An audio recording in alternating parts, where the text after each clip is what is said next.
Estou de volta para prosseguir com o quadro Histórias do Hulk publicadas no Brasil, agora com o último vídeo desse sabadão.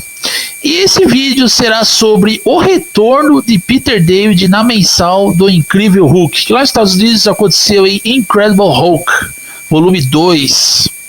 E o Peter David voltou quando o Bruce Jones encerrou seu run na mensal Incredible Hulk, volume 2. Que teve a arte do Doug Braithwaite. E o Doug Braithwaite é o cara que atualmente está desenhando o Conan na Titan Comics e Herói Signatures, inclusive fazendo um trabalho fenomenal com o personagem. Enfim. E aí o Peter David voltou para a mensal do Hulk nesse segundo volume. E o interessante desse retorno do Peter David é que o arco que ele escreveu para a mensal do Hulk, intitulado Tempest Fugit, A Tempestade, ele é um arco muito mais pé no chão, muito mais ligado com o que o editorial da Marvel queria na época, porque quando o Hulk foi retomado, ele começou com o John Byrne, na verdade Joe Casey, John Byrne, Paul Jenkins, Bruce Jones, e o Peter David teve que fazer o que estava dentro do que o editorial da Marvel queria na época. Histórias mais psíquicas, mais emocionais, mais obscuras e ao mesmo tempo com o Hulk com o poder descomunal. E aí o Peter David voltou. E olha só que interessante, né? Muitos aí, fãs de Peter David, eles só ficam rasgando sedas perante o run do Peter David do Hulk lá, que começou quando o Peter David ele estabeleceu a persona Hulk cinza com desenhos do Todd McFarlane. O pessoal fica falando, aquele run, aquele ônibus, vocês viram, né? O próprio Fernando Bedin, ele fala, aquele ônibus sensacional, vocês precisam ter nostalgia, uau, uau, uau. Eles ficam rasgando sedas. Só que esse arco do Peter David na mensal do Incredible Hulk volume 2, ele é um arco muito diferente do que o Peter David estava fazendo no Hulk, mas muito diferente mesmo, porque ele lida com eventos que trazem eventos passados do Bruce Banner, né, acontecimentos passados que trazem à tona numa pegada mais, vamos dizer assim, como já disse aqui, uma pegada mais emocional, né? Uma pegada mais até mesmo psíquica do Hulk. Algo que o Paul Jenkins estabeleceu depois que o John Byrne preparou o terreno. O Paul Jenkins, Bruce Jones e o Peter David teve que seguir essa linha aí. E quando nós estamos falando de editorial da Marvel, nós estamos falando o seguinte: quando o editorial quer uma história foda pra caralho, uma história muito do caralho, o que o editorial competente lhe fala? É o seguinte, você vai ter que fazer o que está dentro da proposta do que nós estamos fazendo com o personagem. Ou seja, o cara não pode fazer algo diferente ali. E o Peter David fez o que estava dentro do que o editorial queria na época. O Hulk com uma pegada mais visceral, o Hulk monstro, o Hulk que ele se divide entre algumas personas ali. E o Peter David, como já estava apto a trabalhar as personas do Hulk, ele acabou se dando muito bem nesse arco Tempest Fugit, A Tempestade, que no Brasil foi publicada nas edições da Universo Marvel, tá? Quando o Hulk passou a ser publicado junto com o Quarteto Fantástico e outros personagens desse mix de histórias. Enfim. E o arco em si, eu vou falar para vocês aqui, por mais que eu não goste do Peter David, por mais que eu tenha uma certa repúdia dele, por mais que eu acho que essa bajulação, que ele ser um dos melhores escritores que já apareceu no Hulk, é pura falácia, e até algumas coisas que ele fez né, nas histórias do Hulk ali, relacionadas a Betty Ross, o Hulk e tudo mais. Esse arco do Peter David, A Tempestade, eu acho que foi a melhor coisa que o Peter David fez no Incrível Hulk. A melhor coisa. Está além de bajulação, além de querer colocar o cara no pódio ali e tudo mais. E outra coisa interessante, o próprio Fernando Bedin e até muitas outras pessoas, eles dizem que esse arco, A Tempestade do Peter David, não é grande coisa. Toda hora que vocês que acompanham o canal Central HQs, os comentários que o Fernando Bedin faz sobre o Hulk do Peter David, vocês alguma vez já viram o Bedin analisar esse arco de histórias A Tempestade do Peter David? Porque ele simplesmente parece que fala por cima. Ele e muitos ali, não, isso aí está relacionado com a fase não tão memorável do Peter David. Uma mentira do caralho. Esse arco ele traz fatos passados do Bruce Banner que acabam vindo à tona. E no fim é um arco que ele traz o retorno de um vilão que eu não vou revelar aqui. Não vou nem deixar nas imagens do vídeo, porque senão vai dar spoilers, tá? É um vilão muito conhecido nas histórias do Incrível Hulk, que inclusive o Bill Mantlo, ele apresentou e introduziu esse vilão na mensal do Hulk, o que levou o Hulk para as encruzilhadas. Enfim, o Peter David traz de volta aqui. Peter David numa história mais obscura, sem muitas gracinhas, sem aquelas piadinhas idiotas, um Hulk mais sarcástico, um pouco articulado, porque o Hulk não se comunica muito aqui, ele está mais para uma versão homem-monstro, e com uma arte promissora do Lee Wicks. O Lee Wicks, que é o cara que retratou o Hulk nessa forma mais primitiva, selvagem e até mesmo visceral, né? O homem-monstro. O Hulk não tão articulado, um Hulk de poucas palavras, como já disse uma resenha lá do canal do colecionador, né?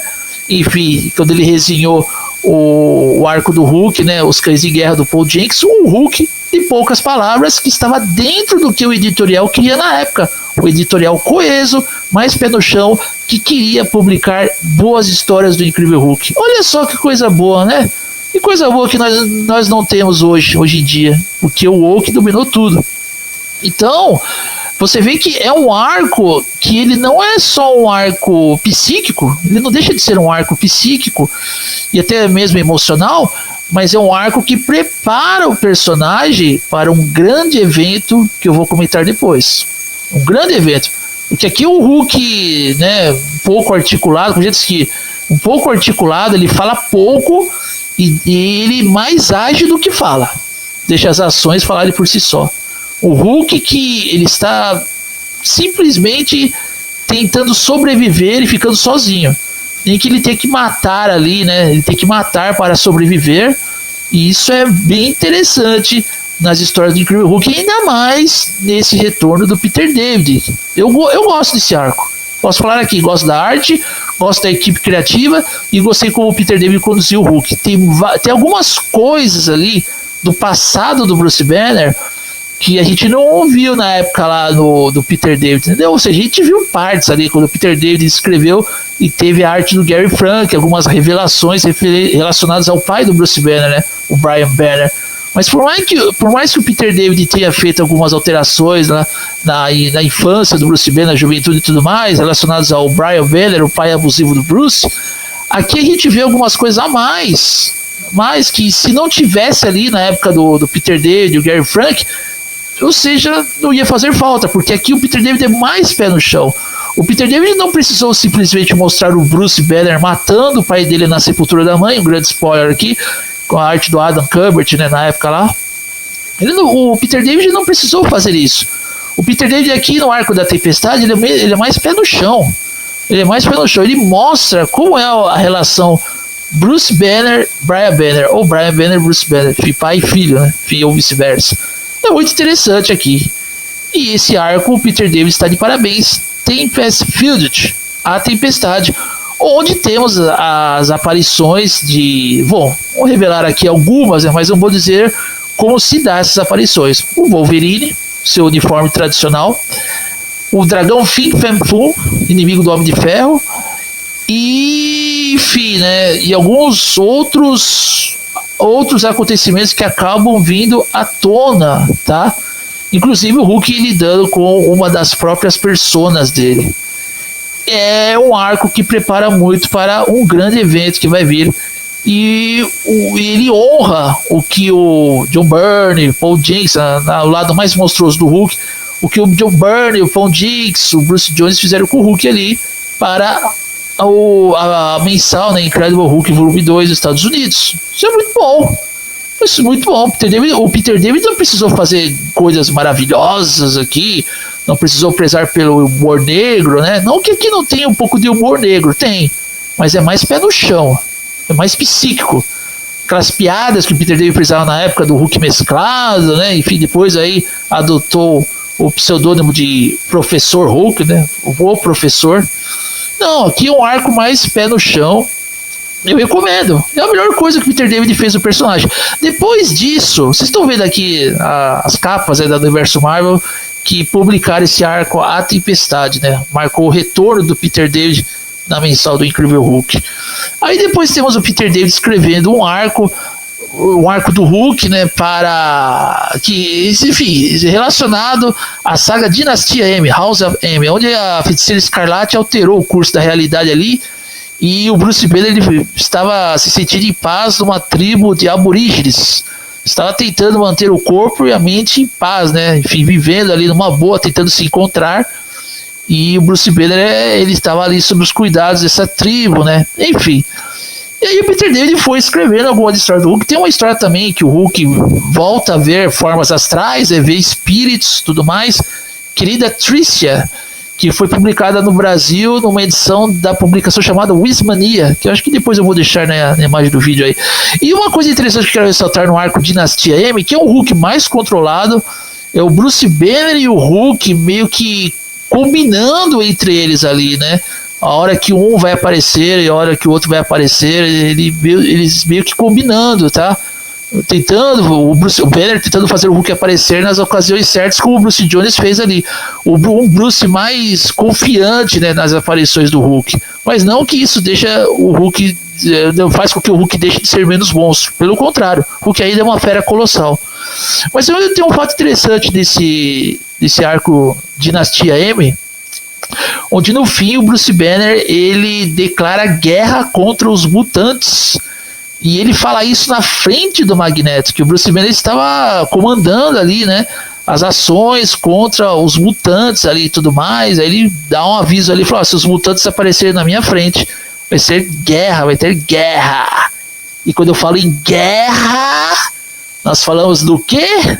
De uma grande saga, a primeira e única saga do Hulk, que vai vir depois de um grande evento do personagem, que eu vou comentar mais depois. Então, aí Bruce Banner escreveu essa história do Hulk, o Hulk volta a ver formas astrais, e aí o Peter David ele foi meio que caindo, né? Caindo dos roteiros, não teve mais o que fazer, mas aqui a queda vertiginosa do Peter David não foi tanto quanto ele fez ali escrevendo o Hulk, né, na época lá do primeiro volume, onde as últimas histórias ele teve que matar uma personagem para direcionar o Hulk para novos patamares. Então, quando um escritor mata uma personagem, quer dizer que o escritor já não sabe mais o que fazer com o personagem, com as histórias do mesmo, né? Enfim.